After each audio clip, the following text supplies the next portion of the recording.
La nuit tombe paisiblement. Un serpent trouve son chemin dans une menuiserie. Alors que les ondulations de son corps parcourent le sol, il se coupe contre la lame tranchante d'une scie. Le serpent se dresse et frappe violemment la lame dentelée.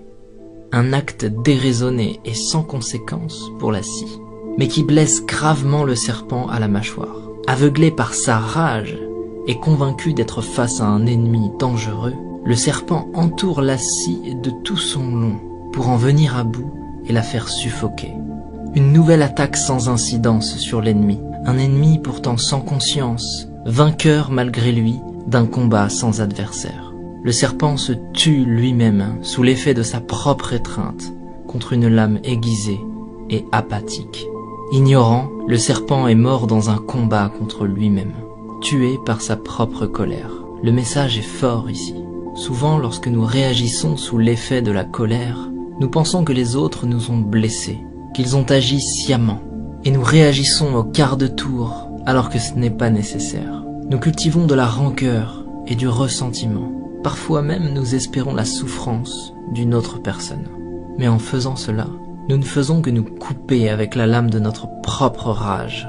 Et cette énergie malsaine que nous déversons autour de nous n'atteint personne d'autre que nous-mêmes. De tels sentiments sont souvent inoffensifs pour ceux dont ils sont la cible et profondément néfastes pour notre propre cœur. Lorsque nous réagissons sous l'effet de la colère, plutôt qu'avec compassion, personne ne gagne. Ignorer la négativité est toujours plus sain. Pardonner, accepter et laisser passer est toujours plus habile.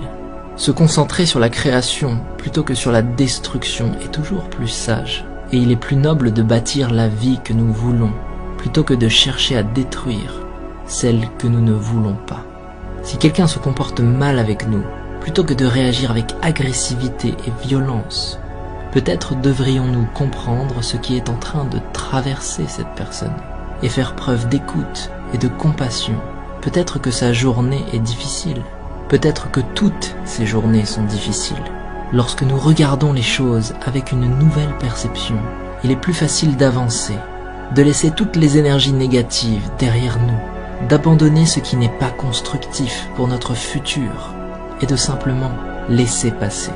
Nous devrions avancer avant que la colère nous consume et nous détruise comme le serpent.